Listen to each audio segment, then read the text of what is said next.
Olá pessoal, professor Wilson de volta com a nossa segunda aula agora de figuras de linguagem. Então, olha o nome, né? Eu já comentei isso na primeira aula, é bom relembrar, porque no edital pode falar de figuras de linguagem ou figuras de estilo. É a mesma coisa, certinho? Outro ponto importante, né? Ligado às nossas aulas especificamente, é o joinha lá, o gostei. Então é importantíssimo para nós que vocês coloquem lá o gostei, se gostaram, obviamente, né? Mas não se esqueçam disso aí. Isso é muito importante. Esse gostei vai ser um ponto positivo para o nosso trabalho, a forma de nós mantermos, então, esse trabalho maravilhoso, com aulas de qualidade, totalmente gratuitas para vocês. Certo, queridos? Vamos lá, então. Aula 2, catacrese. Por falta de um termo específico, toma-se outro por empréstimo. O que significa isso?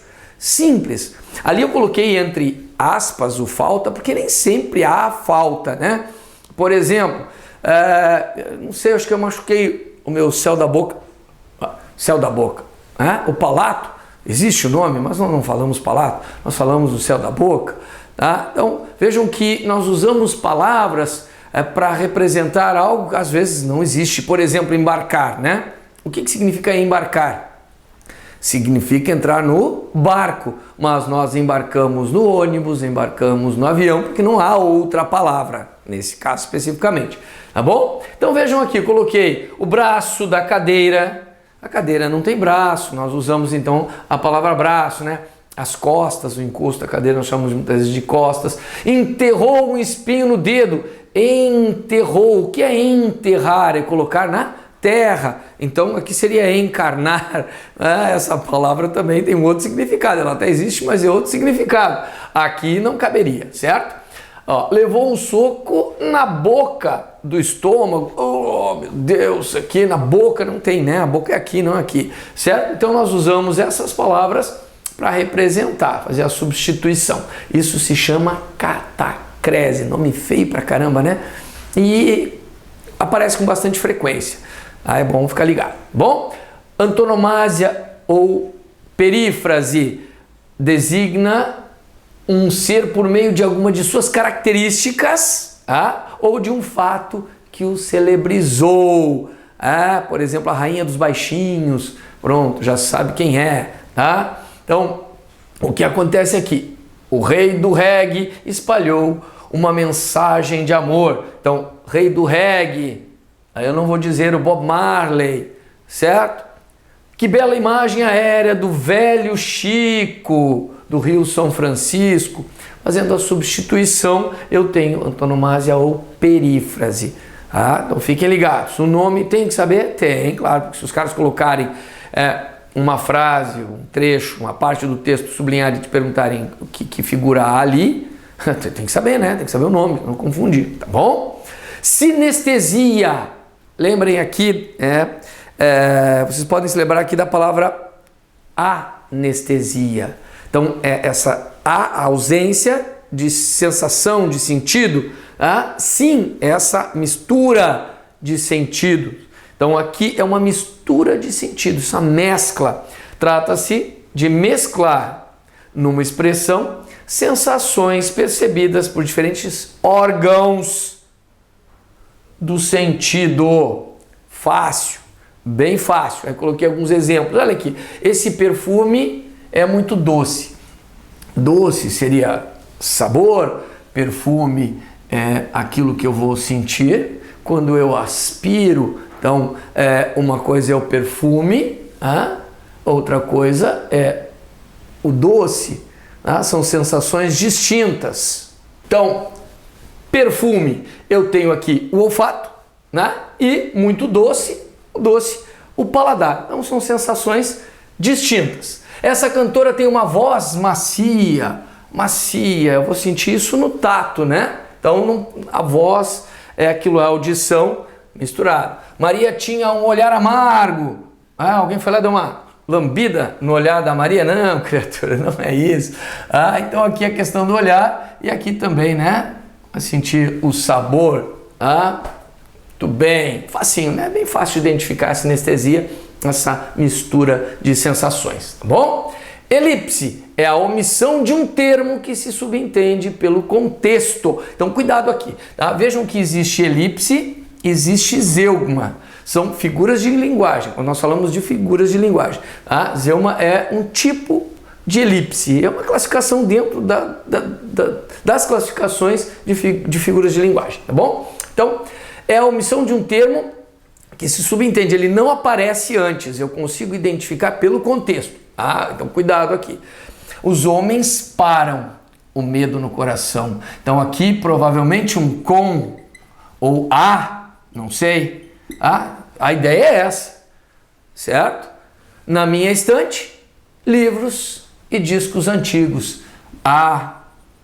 Existem. Certo? A ideia da existência, aqui a escolha é minha. O fato é que a palavra não está ali, mas eu consigo entender, compreender, ou seja, recuperá-la pelo contexto. Tá? Agora, zeugma é uma espécie de elipse, um pouquinho diferente, porque quando eu tenho zeugma, a palavra que vai ser suprimida já apareceu anteriormente. Essa é a diferença. Tá? Então, que consiste na supressão de um termo já expresso anteriormente. Olha aqui, ó. E é isso que tem que observar. Tá? Certinho? Encontrei a resposta. Ela não encontrou a resposta. Tá? Então, este termo aqui, né, na verdade, o verbo, né, e o complemento e o objeto sumiu ali, né? Bom, Maria escreve poemas. Eu escrevo. Vejam aqui a vírgula. Inclusive, quando nós falamos de vírgula, essa vírgula é justificada pela elipse do verbo, mas aí é a questão da subtração. Aqui se chama zeugma a figura de linguagem, então tomem cuidado para não confundir isso, certinho? E o tal do hipérbato ou inversão, inversão é mais simples, né? Mais fácil de identificar. Hipérbato, sinônimo neste caso, é a inversão da ordem direta dos termos da oração, ou seja, quando nós mexemos na ordem, por que nós fazemos isso? Para enfatizar. Eu falo sobre isso na aula de sintaxe da oração, falo disso na vírgula, né, dessa ordem direta, que não quer dizer ordem correta. Então, quando se mexe nessa ordem, normalmente para enfatizar, se quer a relevância. Ninguém escreve um texto pensando agora vou mudar a ordem dos termos da oração. A gente escreve e coloca na ordem que acha que convém. Então, vejam aqui, ó, brincavam antigamente nas ruas as crianças. Então, as crianças é o sujeito, as crianças brincavam antigamente na rua. Então tem um sujeito posposto. Aqui comecei por um advérbio, verbo aconteceram, fatos estranhos é o sujeito, fatos estranhos estaria aqui na frente, aconteceram, e o advérbio depois na ordem direta.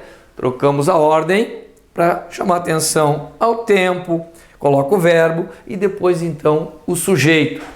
Isso tem a ver com a intenção, normalmente quem está escrevendo em representar uma ideia, a ordem tem a ver com aquilo que a gente pretende dizer.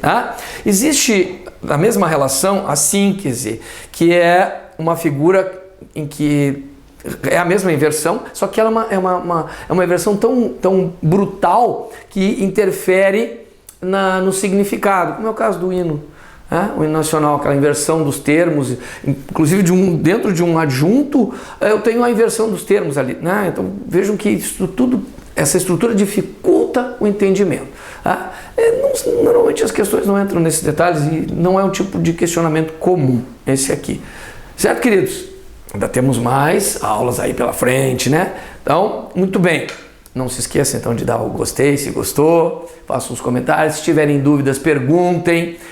No final da playlist de figuras de linguagem vai haver uma lista de exercícios, resolvam, tirem as dúvidas, entrem lá no canal. Will, senhor, me ajuda aqui, estou com uma dúvida, não consegui resolver, eu vou te responder, o que precisares, certo?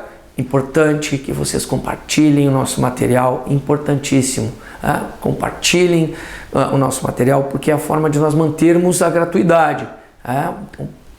Espalhem o máximo que vocês puderem nas nossas aulas esse material maravilhoso feito para vocês. Na editora Atualizar, vocês têm o material impresso lá, e esse material sim está à venda.